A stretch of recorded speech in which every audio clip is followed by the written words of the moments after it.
بسم الله الرحمن الرحيم. السلام عليكم ورحمة الله وبركاته.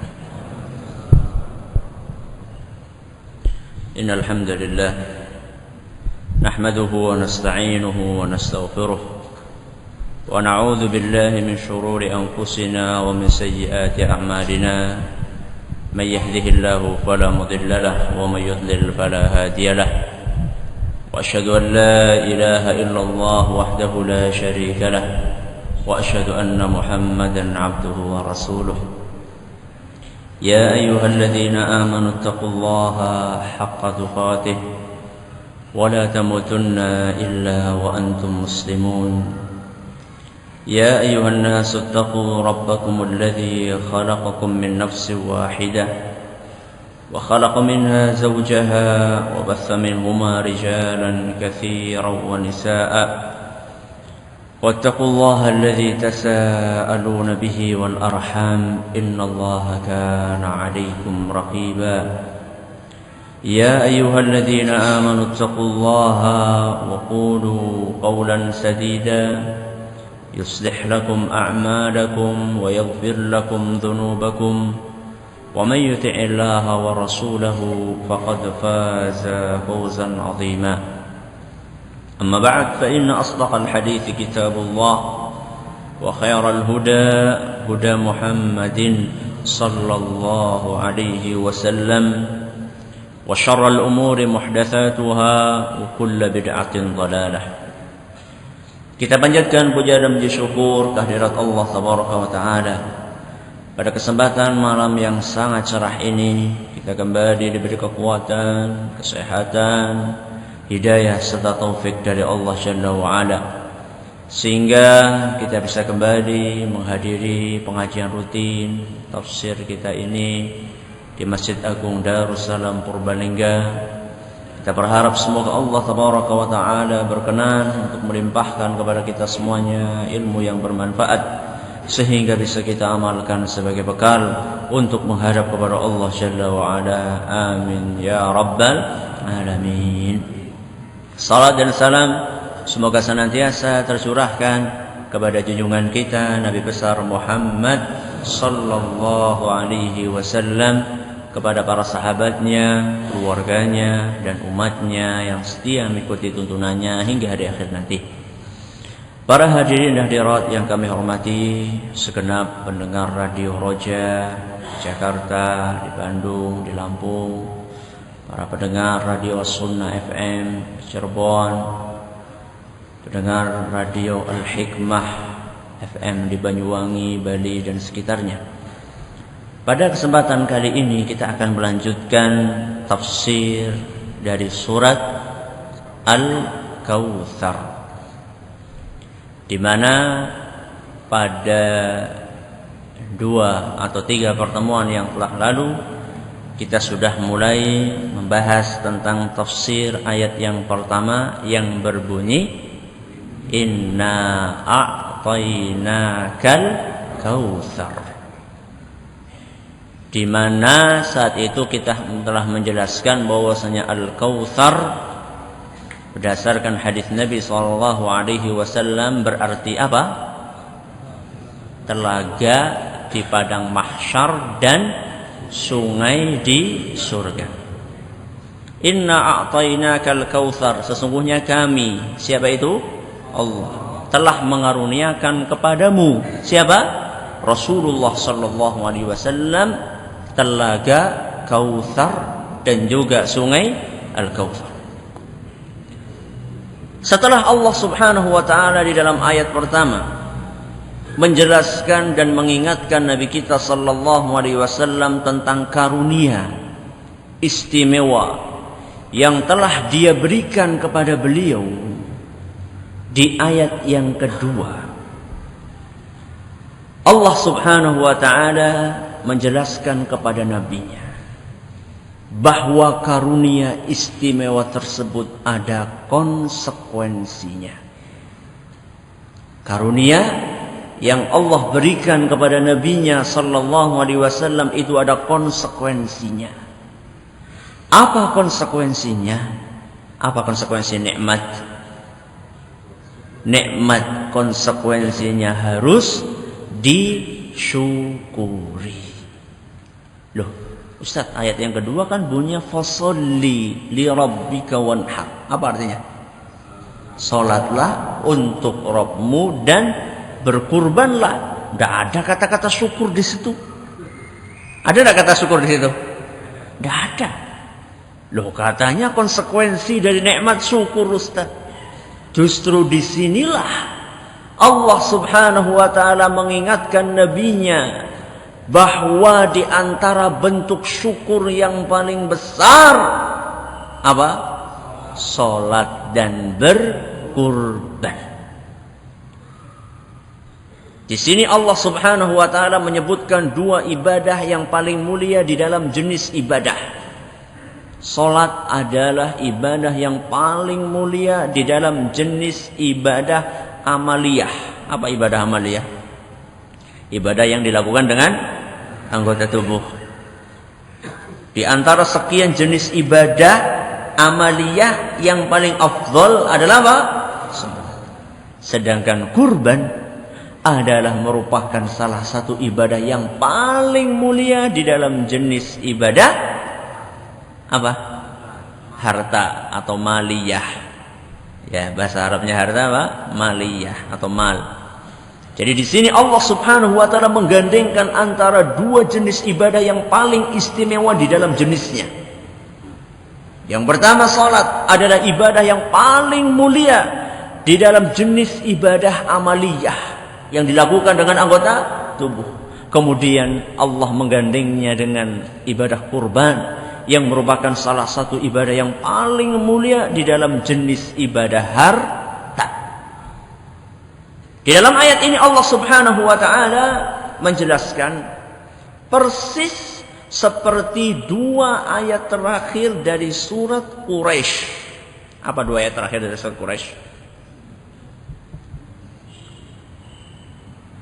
Loh, masa rapal. Ngemut-ngemut di situ, Ustaz. Apa coba dua ayat terakhir surat Quraisy? Hah? Oh, lakum dinukum surat Al-Kafirun, surat Quraisy. Apa? Alladzi at'amu min ju' itu ayat terakhir. Sebelumnya apa? Falyabudu rabb hadzal bait. Ini ayat yang ketiga. Terus apa kelanjutannya? Alladzi at'amahum min ju'in wa amanahum min khauf. Ini ayat yang berapa? Keempat. Kalau kita perhatikan susunan surat Quraisy ini mirip kayak susunannya surat apa? Al-Kautsar. Jadi dalam surat Quraisy ini Allah Subhanahu wa taala memerintahkan kepada para manusia falyabudu rabb hadzal bait. Hendaklah mereka beribadah kepada Rabb Ka'bah. Siapa Rabb Ka'bah? Allah Subhanahu wa taala. Kenapa? Kenapa mereka diperintahkan untuk menyembah Rabbnya Ka'bah, yaitu Allah Subhanahu wa taala? Alladzi at'amahum min ju'in, yang telah memberi mereka makan sehingga mereka tidak lagi lapar. Wa amanahum min khauf, dan telah menjadikan mereka tenang, tidak ketakutan. Bisa makan, tenang. Itu nikmat enggak? Nikmat. Nikmat itu ada konsekuensinya. Apa konsekuensinya? Syukur. Dalam bentuk apa? Falyabudu. Dalam bentuk apa? Ibadah. Sama. Di dalam surat Al-Kautsar juga kayak gitu. Setelah Allah Subhanahu wa taala menjelaskan tentang kenikmatan yang Allah karuniakan kepada nabinya sallallahu alaihi wasallam, Allah Subhanahu wa taala mengingatkan bahwasanya nikmat ini ada konsekuensinya. Konsekuensinya adalah ibadah. Di antara bentuk ibadah adalah salat dan apa? Dan berkorban. Fasholli li rabbika. Apa artinya? Salatlah untuk Rabb kamu.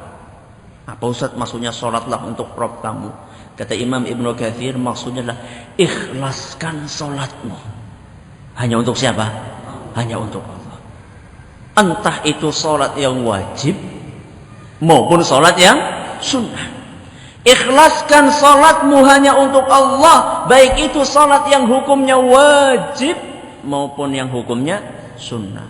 Termasuk di dalamnya salat yang Allah gandengkan dengan kurban. Salat apa?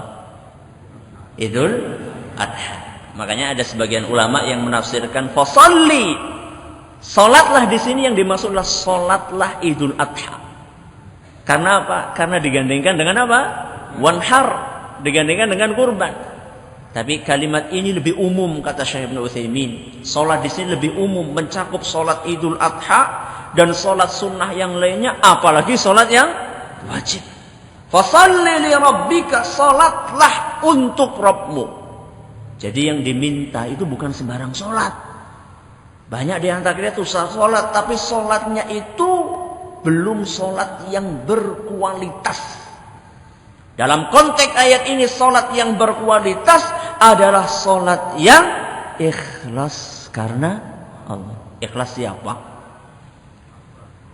Pasrah. Pasrahnya beda kalau ikhlas. Apa ikhlas? Ikhlas itu adalah memurnikan tujuan seluruh amalan hanya untuk siapa? Allah. Murni itu artinya apa? Tok. Hanya untuk siapa? Allah. Karena manusia dalam beramal itu ada 3 jenis. Ada orang yang beramal murni untuk Allah. Ada orang yang beramal murni untuk selain Allah. Ada orang yang 50-50. Sebagian untuk apa? Allah, sebagian untuk selain Allah. Yang paling baik yang mana? Yang pertengahan ini? Oh ya enggak. Dalam hal ini bukan pertengahan yang paling baik. Yang paling baik adalah yang pertama, yang murni hanya untuk siapa? Hanya untuk Allah Subhanahu wa taala. Dan salat yang murni hanya untuk Allah, itulah yang akan mengantarkan seorang hamba ke dalam surga. Adapun salat yang tidak murni untuk Allah justru akan mengantarkan orang ke dalam neraka. Fawailul lil musallin, celakalah orang-orang yang salat. Subhanallah, wong salat kok cilaka, si kepriwe. Orang-orang yang bodoh dari kalangan kaum muslimin ketika didatangi oleh misionaris, salat nggo ngapa? Gue waca nang Quran, fawailul lil musallin. Artinya apa jajal? Celakalah orang yang sholat. Ayat berikutnya ditutupi kalau tangan. Waca ki sholat celaka, nggo ngapa sholat? Sholat celaka, wis melu nyong bae. Orang yang bodoh dari kalangan kaum muslimin tidak paham mereka. Masih ada kelanjutnya. Fawailul musallin alladzina hum an salatihim sahun. Terus alladzina hum yuraun. Yuraun, apa artinya yuraun? Riya, tidak ikhlas. Jadi amalan atau sholat yang kita lakukan karena riya alias tidak ikhlas, itu tidak akan mengantarkan ke surga, justru akan mengantarkan kita ke neraka. Berarti sholat yang diminta dari kita bukan sembarang sholat, tapi sholat yang berkualitas, lahir batin. Apa maksudnya Ustaz kualitas lahir batin? Maksudnya secara lahiriah kita tumakninah dan secara batiniah kita khusyuk ikhlas karena Allah. Salat lahir batin. Jadi urakur maaf lahir batin. Salat itu harus lahir batin kualitasnya. Dalilnya apa Ustaz? Dalilnya sabda Nabi sallallahu alaihi wasallam. Salat harus berkualitas lahir batin. Dalilnya apa? Sabda Nabi sallallahu alaihi wasallam dalam sebuah hadis yang diriwayatkan oleh Imam Abu Dawud. Dan hadis ini dinyatakan sahih oleh Imam Ibnu Khuzaimah dan Syekh Al-Albani. Kata Nabi sallallahu alaihi wasallam, "Ma min ahadin yatawaddau fayuhsinul wudu." Setiap manusia yang berwudu lalu dia menyempurnakan wudunya. Jadi bukan sekedar wudu, wudu dengan sempurna. Wudu dengan sempurna itu yang kayak apa? Ya kayak Nabi SAW. Ya, wudu yang sempurna ya kayak Nabi SAW. Orang asal pluk pluk pluk pluk. Nah, ini namanya bukan mengusap kepala, tapi ngusap batuk. Nah, batuk itu beda sama apa? Sama kepala. Allah Subhanahu wa taala berfirman dalam Al-Qur'an, "Famsahu biru'usikum." Usaplah apa? Kepala kalian. Kepala di kepala. Kepala ya mulai dari tempat tumbuhnya rambut sampai apa? Sampai belakang, ini kepala. Dan itulah yang dipraktekkan oleh Nabi SAW. Ada sebagian orang wudu pluk pluk pluk. Ada sebagian yang lain, anu wis jungkatan lah, eman-eman bok rusak. Ngambil air dikit, tul. Sing penting kan wis kena telung rambutnya. Loh, bukan seperti itu. Kata Nabi SAW, fayuhsinul wudu'a. Dan dia menyempurnakan wuduknya, bukan sekedar berwudu. Makanya ada sebagian sahabat Nabi SAW yang wudu, kemudian ada di antara anggota tubuhnya yang belum kena air wudu. Nabi SAW berkata, wailun lil aqabi minan nar. Celakalah mata kaki yang tidak terkena air wudu. Biasanya kan yang nggak kena itu kene apa jenengane? Tungkak. Nah, tumit ya. Soalnya nemburi sama apa? Sama siku ini. Suka ndak apa? Suka ndak kena air. Karena apa? Karena tergesa-gesa. Ndak sampai ke sini, sementing cepat-cepat. Ini syarat yang pertama. Seandainya ada seorang manusia berwudu dan sempurna wudunya. Yang kedua, yusalli raka'ataini, kemudian dia salat 2 rakaat. Salat 2 rakaat. Dengan hati dan mukanya. Apa maksudnya Ustaz? Dia bertotalitas dalam sholatnya dengan hati dan mukanya. Kata para ulama, hati di sini mewakili amalan batin, muka mewakili amalan lahir. Batinnya khusyuk, ikhlas karena Allah, mukanya ora celingak-celinguk. Ya, sholatnya tetap. Makanya diajarkan sama Nabi SAW supaya memandang kemana? Ke sujud. Ada sebagian orang sholat, anak bocah Melayu, mematakan bocah sih Melayu. Atau sholat ngelihat, apik temen tulisannya ini. Atau sebagian orang sholat sambil ngelihat apa? Lihat jam Imam SW temen. Tidak boleh. Ya. Yuqbilu biqalbihi wa wajhihi alaihima. Orang tersebut bertotalitas mengerahkan hati dan mukanya untuk 2 rakaat tersebut. Apa ganjarannya? Illa wajabat lahul jannah. Orang yang seperti itu pasti akan meraih surga. Jadi yang diminta bukan sembarang sholat, tapi yang diminta dari kita adalah sholat yang berkualitas. Ikhlas dalam sholat, ringan diucapkan, berat dipraktekkan. Ikhlas dalam sholat, gampang ngomongnya, sing ikhlas ya. Ya, nggih, sing ikhlas. Enak diomongkan, tapi kalau sudah masuk ke dalam tataran praktek, berat. Kalau ada orang yang merasa tidak berat ikhlas itu perlu diragukan itu. Karena ulama salaf saja, para ulama salaf, orang-orang yang tersohor kesolehannya, mereka saja merasa berat. Sebagaimana diceritakan sebuah ungkapan yang disampaikan oleh seorang ulama salaf yang bernama Thabit Al-Bunani. Kata Thabit Al-Bunani, jahadtu nafsi ala qiyamil laili 20 sanah. Aku berusaha keras untuk bangun malam selama 20 tahun. Aku berusaha keras, bermujahadah, berlatih, menyempurnakan sholat malam selama berapa tahun? 20 tahun. Setelah 20 tahun, apa kata Thabit? وَتَلَذَّذْتُ بِهِ 20 sanatan ukhra. Setelah itu saya baru merasakan nikmatnya sholat malam 20 tahun ke depan. Pira? Panjenengan tahun pinten tahun le mujahadah nih. Untuk memaksa diri kita, untuk melatih diri kita, untuk berjuang, berusaha untuk memahami bacaan-bacaan yang kita baca dalam sholat. Berusaha untuk terus meningkatkan kualitas sholat kita. Bukan hanya kualitas pekerjaan duniawi kita, bukan hanya keuntungan bisnis kita yang selalu kita kejar, tapi kita berusaha untuk meningkatkan kualitas sholat kita. Apakah sholat kita kawit lahir nanti seperti ini pada baik? Ya. Kita perlu terus mujahadah.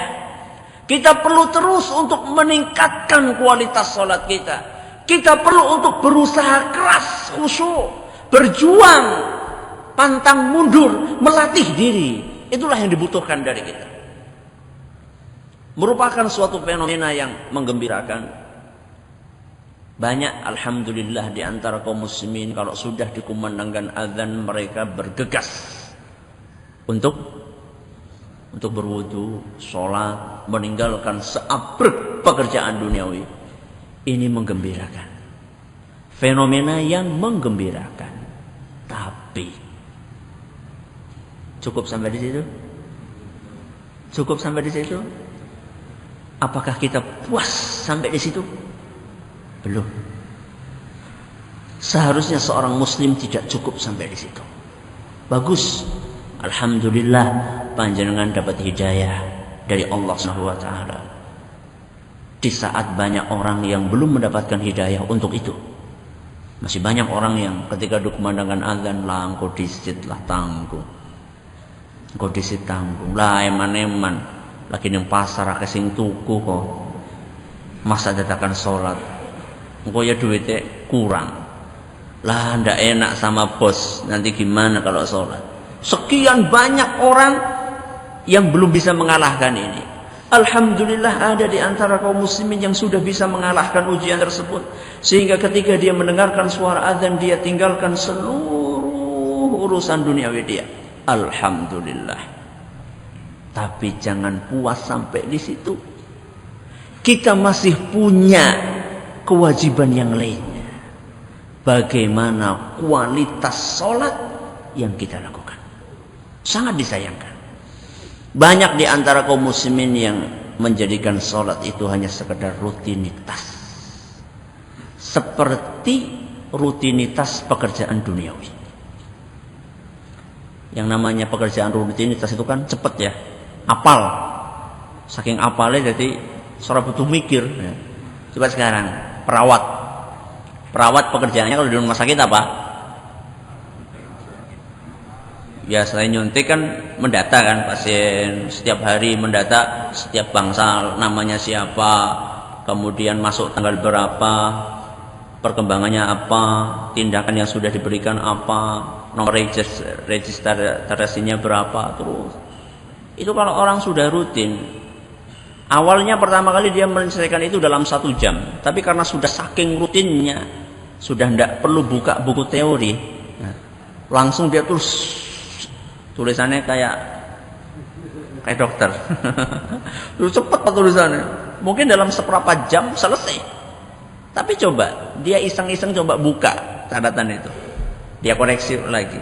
Saya yakin mesti ada apanya? Ada salahnya. Nama pasien, di kolom nama pasien ditulisnya nama dokter. Kemudian dibolak-balik. Artinya apa? Artinya sesuatu pekerjaan yang sudah dijadikan rutinitas itu biasanya banyak salahnya. Begitu pula sholat. Pernah nggak jenengan itu sholat di belakang imam yang kilat khusus? Pernah nggak? Pernah. Dulu. Sekarang nggak? Ada kan imam yang gayanya itu kilat khusus. Saking apalnya sih ya. Wacane gerakan wis apal di luar kepala wis menjabat. Sampai cepet banget, apalagi kalau bulan Ramadan. Terutama pas lagi apa? Tarawih. Mulane imam sing paling cepet, sing paling laris. Ya ndak? Nah, wis kadung salat nang masjid A, wah imamnya suwe. Kapok. Pindah ke masjid apa? B, cari yang imamnya lebih cepat. Saya pernah sholat seperti itu, naudzubillah min dzalik. Tidak tahu saya sholat di Kudus kalau tidak salah itu, di sebuah pondok. Sebenarnya pondoknya pondok untuk hafalan Al-Quran ya. Mestinya kan bagus ya mestinya. Ya Allah, saya sholat itu kayak senam betul. Kayak senam SKC. Jadi Masya Allah cepet deh. Orang ram-ram. Jadi mengucapkan Subhana Rabbiyal A'la wa bihamdih. Ping siji ora bisa. Ping siji ora bisa. Subhana Rabbiyal nembe sub. Wis menyak ya Allah. Betul-betul saat itu saya selesai sholat itu betul-betul sehat. Sehat kemeringet. Naudzubillah min dzalik. Setelah sholat, zikir, udah dipimpin, cepet banget. Allahu Akbar, Allahu Akbar. 33 jadinya lobar. Lobar siapa? Allahu Akbar. Kok bisa jadi apa? Lobar. Ini apa? Ya. Kita pernah sholat di belakang orang yang seperti itu. Kenapa? Karena rutinitas. Cepat. Sehingga banyak apanya? Banyak salahnya. Kita kadang-kadang juga pernah sholat kan? Kita sholat. Karena saking hafalnya. Kemudian suatu saat kita ingin membaca dengan pelan. Kita ingin tadabbur. Katakanlah kita ingin tadabbur bacaan dari doa iftitah. Ada yang membaca Allahumma ba'id, ada yang membaca wajjahtu wajhiya. Ya. Karena saking hafalnya, saking cepatnya kita baca, suatu ketika kita ingin cobalah baca dengan pelan sambil kita menghayati. Ternyata banyak yang kita lupa. Allahumma ba'id apa maning ya? Padahal biasanya kita hafal. Kenapa? Karena kita membaca itu seperti mesin. Kita membaca bacaan-bacaan itu seperti mesin, sehingga kita tidak sempat untuk memahaminya. Manakala kita ingin memahaminya, malah jadi lupa. Inilah kira-kira kualitas sholat yang kita lakukan kaum muslimin dan kaum muslimat yang kami hormati. Ada sebagian orang yang lain, sholat itu hanya sekedar ritual untuk membebaskan diri dari kewajiban. Sing penting wis ora dosa ya. Sekedar untuk membebaskan, seakan-akan ada sebuah beban yang sangat berat di pundaknya. Begitu sholat beban itu lepas. Hanya seperti itu saja. Dan dia melakukan sholat tersebut seperti karyawan di kantor yang kerjaannya cuma tanda tangan. Sudah itu saja. Atau siswa sekolah yang ikut di absen sudah selesai. Setor muka. Ada di antara kita yang sholatnya hanya seperti itu. Orang-orang yang seperti mirip kayak kaum munafikin yang Allah ceritakan dalam Al-Quran surat An-Nisa ayat 142. Surat apa? An-Nisa ayat 142. Kata Allah Subhanahu wa taala, "Innal munafiqina yukhadi'una Allah wa huwa khadi'uhum." Kata Allah Subhanahu wa taala, sesungguhnya kaum munafikin mereka menipu Allah. Mereka menipu Allah. Wa huwa khadi'uhum, padahal Allah lah yang sebenarnya menipu mereka. Kemudian setelah itu Allah Subhanahu wa taala menceritakan ciri-ciri kaum munafikin. Apa kata Allah Subhanahu wa taala? Wa idza qamu ila salati. Manakala mereka melakukan salat, qamu kusala. Mereka melakukan salat dalam keadaan malas. Hanya sekedar untuk membebaskan diri dari kewajiban. Tidak merasakan nikmatnya salat. Salatnya hanya sekedar cepet lagi ben segera rampung, ben bisa cepat turu. Fa idza qamu ila sholati qamu kusala. Manakala mereka salat dengan penuh rasa malas. Kemudian kata Allah Subhanahu wa taala, yura'unan nas. Mereka ria, amer dalam salatnya. Karena punya kedudukan sehingga dia salat di masjid supaya dilihat sama bawahannya. Diperlihatkan sama orang-orang saya salat.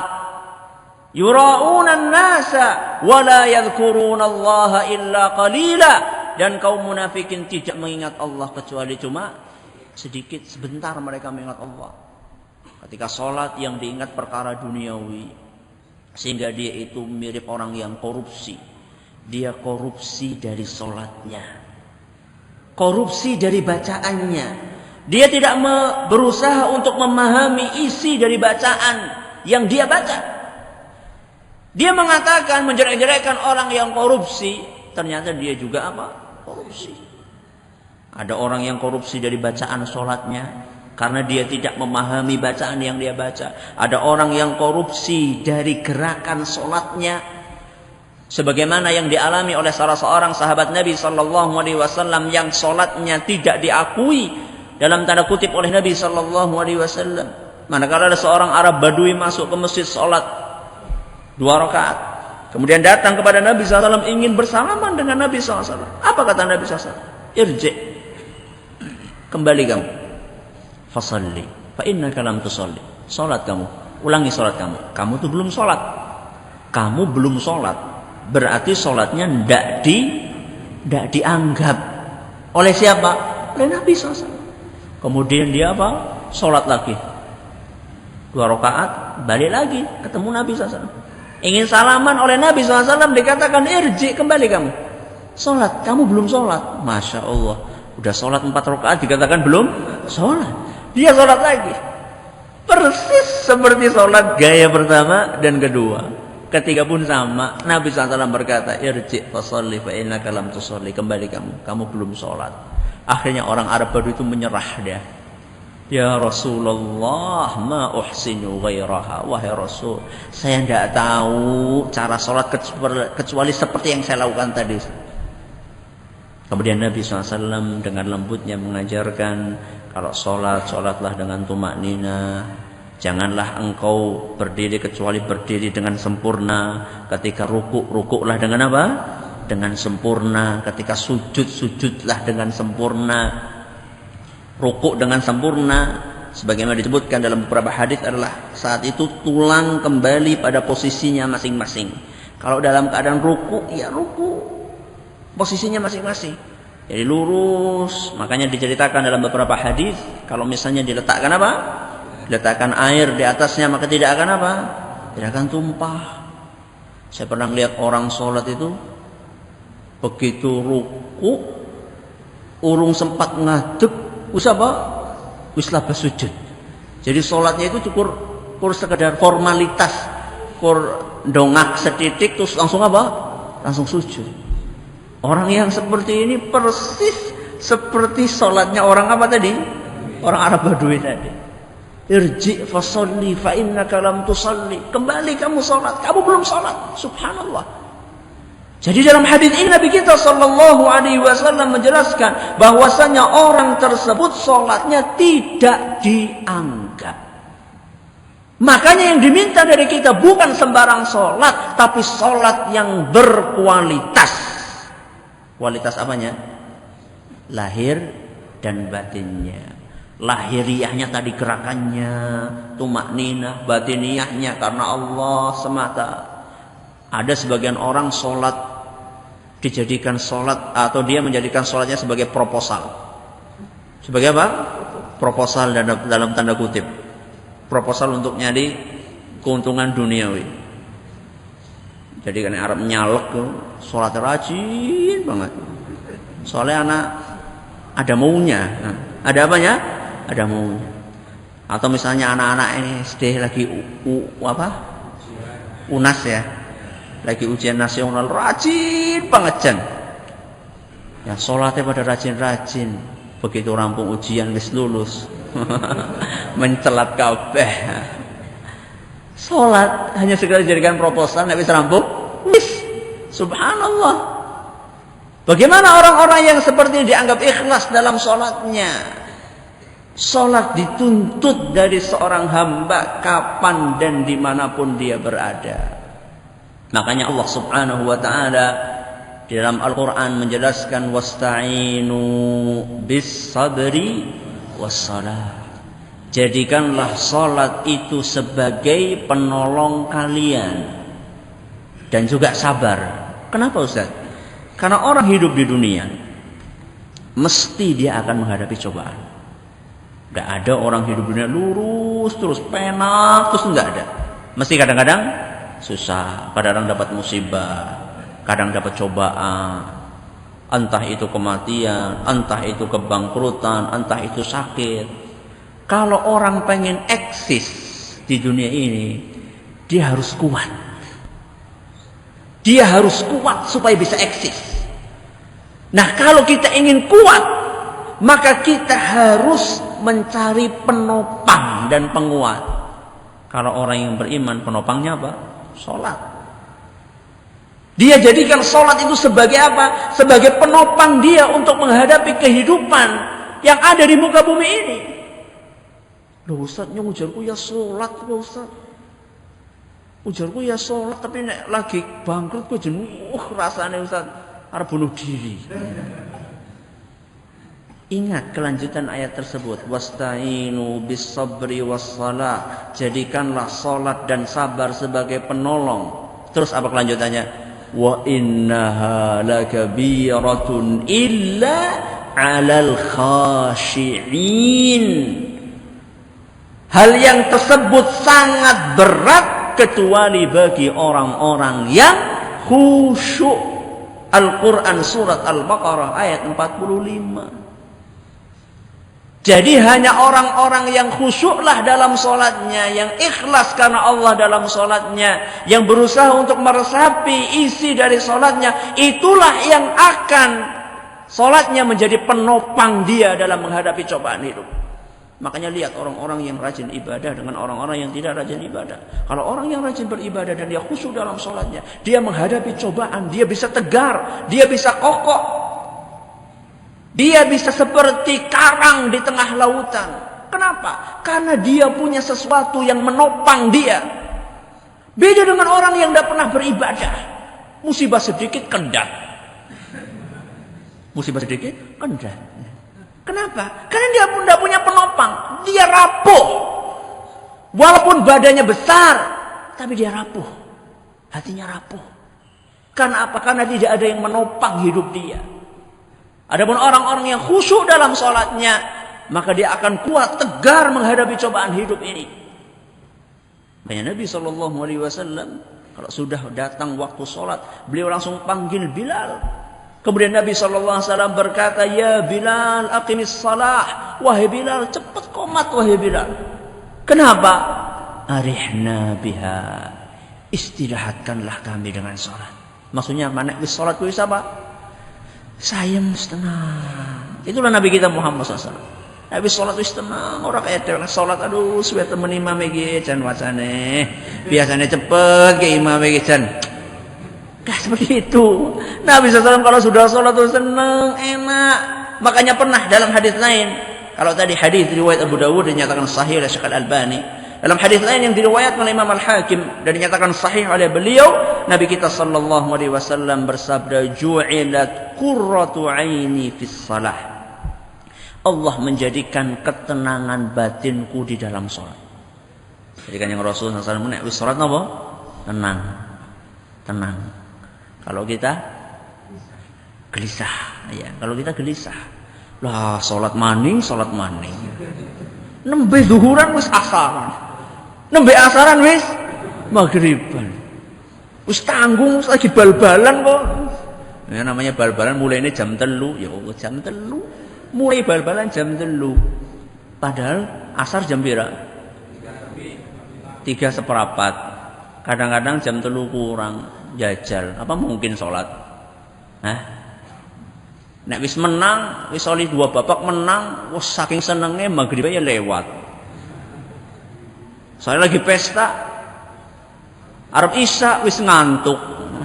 Subhanallah, kapan kita akan sholatnya berkualitas? Ya. Kapan kita akan menjadikan sholat kita sebagai penolong untuk diri kita dalam menghadapi cobaan-cobaan hidup ini? Allah Subhanahu wa taala berfirman, "Fashalli li rabbika." Apa artinya? Salatlah untuk Rabbmu. Artinya ikhlaskan salat kalian hanya untuk Allah. Salat yang diminta dari kita bukan sembarang salat, tapi salat yang berkualitas. Kualitas apa? Lahir dan batinnya. Secara lahiriah diminta untuk tumakninah, secara batiniyah kita diminta untuk khusyuk dan ikhlas. Wallahu taala a'lam. Ada yang bertanya silakan. Tolong dicermati. Tadi saya menyampaikan kurban itu ibadah yang paling mulia atau salah satu ibadah yang paling mulia. Tadi saya menyampaikan salah satu. Yang namanya kata-kata salah satu kan bukan berarti paling. Tidak. Kalau zakat jelas, zakat itu hukumnya wajib. Dan itu salah satu rukun Islam. Jelas lebih afdol, lebih mulia daripada apa? Kurban. Kurban tidak masuk dalam rukun Islam. Masuk gak kurban? Tidak masuk. Jadi tadi saya sampaikan, makanya tadi saya sampaikan, ketika saya sampaikan tentang sholat, saya katakan ibadah yang paling mulia dalam jenis ibadah amalia. Ketika saya sampaikan kurban, saya sampaikan apa? Salah satu ibadah paling mulia dalam jenis ibadah harta. Ustadz, ada pertanyaan, sebetulnya seberapa besar pahala yang didapat ketika kita mendakwahkan dalam rangka agar manusia beribadah kepada Allah dan sesuai tuntunan Nabi-Nya sallallahu alaihi wasallam, dan seberapa besar dosa yang didapat ketika kita membiarkan mereka melakukan ibadah yang tidak sesuai dengan tuntunan. Karena ketika kita mendakwahkan sunnah, kita dicap sebagai orang sesat dan seterusnya. Pahalanya besar sekali. Pahalanya besar sekali. Pahalanya adalah orang yang menghidupkan sunnah di saat sunnah itu sudah mati.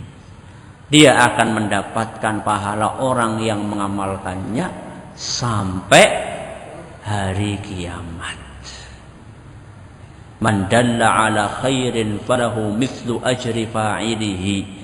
Barang siapa yang mengajarkan kebaikan, maka dia akan mendapatkan pahala orang yang mengikutinya. Kemudian dalam hadis lain disebutkan man sanna fil islami sunnatan hasanatan. Barang siapa yang memberi contoh yang baik dalam Islam, maka dia akan mendapatkan pahala tersebut dan pahala orang yang mengamalkannya ila yaumil qiyamah, sampai hari kiamat. Dan orang yang mengamalkan sunnah Nabi sallallahu alaihi wasallam di akhir zaman ini, kata Nabi sallallahu alaihi wasallam, ka ajri khamsin, akan mendapatkan pahala 50 kali lipat. Para sahabat bertanya, minna au minhum? 50 kali lipat siapa wahai Rasul? 50 kali lipat orang yang hidup di zaman itu atau 50 kali lipat pahala kami para sahabat? Kata Nabi SAW, bal minkum. 50 kali lipat pahalanya kalian wahai para sahabat. Itulah orang yang mau menghidupkan sunnah di apa? Di akhir zaman. Manakala sunnah sudah dikesampingkan, tuntunan Nabi SAW dianggap aneh. Datanglah zaman di mana Nabi SAW berkata, bada'al islamu ghariban, Islam datang dianggap aneh, wa sayaudu ghariban kama bada', dan Islam akan kembali dianggap aneh di akhir zaman. Fatuba lil ghuraba, beruntunglah orang-orang yang aneh, beruntunglah orang-orang yang setia mengikuti sunnah Nabi sallallahu alaihi wasallam walaupun dia dianggap aneh. Jadi udu aneh sing penting, sing asal aneh dicet abang ada di bocah aneh. Tapi bagaimana dia sesuai dengan sunnah Nabi SAW atau tidak? Walaupun masyarakatnya menganggap aneh, kalau dia sesuai dengan sunnah Nabi SAW, maka inilah orang-orang yang beruntung. Tapi tolong, dalam mengajarkan sunnah Nabi SAW harus dikedepankan prinsip hikmah, prinsip santun, sopan dalam menyampaikan, ora bras. Nah, saya kemarin, saya kadang-kadang geleng-geleng kepala, ngaji nang kana mengustad kayu wong itu bras. Seingat saya ujarku ya orang mulang kayak gue. Ya, saya mengajarkan ini loh sunnah Nabi kayak gini. Cara menyampaikannya juga yang hikmah sesuai dengan tuntunan Nabi SAW. Sayangnya ada sebagian jamaah yang menangkap cuma ini salah, tapi tidak ditangkap bagaimana cara meluruskan kesalahan ini. Jadi penting salah, penting bid'ah, penting syirik. Akhirnya beras-beras salah, bid'ah, syirik, oleh haram. Ada caranya. Dan ini ujar gue sering ya, saya ingatkan. Ada etikanya, ada sopan santunnya, ada tahapannya. Ya. Jadi tidak langsung asal seperti membalik telapak tangan. Yang namanya ini bid'ah kudu diberantas. Detik ini juga nek orang. Tidak seperti itu cara berdakwah ya. Tidak seperti itu cara berdakwah. Allah dalam Al-Quran mengatakan ud'u ila sabili rabbika bil hikmah. Dakwalah dengan cara yang hikmah. Dan Nabi SAW saja dengan dakwah dengan cara yang lemah lembut. Bahkan kata Sufyan Ats-Tsauri, tidak boleh orang beramar ma'ruf nahi mungkar kalau dia tidak punya 3 sifat. Yang pertama, paham ya tentang apa yang diajakkan. Kedua, lembut dalam mengajak dan melarang. Yang keempat, adil dalam mengajak dan melarang. Jadi kalau orang tidak punya 3 karakter ini tidak boleh amar ma'ruf nahi mungkar, kata Imam Sufyan Ats-Tsauri. Ya, jadi harus prinsip lemah lembut itu harus dikedepankan oleh kaum muslimin. Tapi lemah lembut itu bukan berarti apa? Bukan berarti melu-melu, enggak. Wallahu taala a'lam wa alam. Terima kasih atas segala perhatiannya, mohon maaf atas segala kekurangannya. Subhanakallahumma bihamdika asyhadu an la ilaha illa anta astaghfiruka wa atubu ilaik. Wassalamualaikum warahmatullahi wabarakatuh.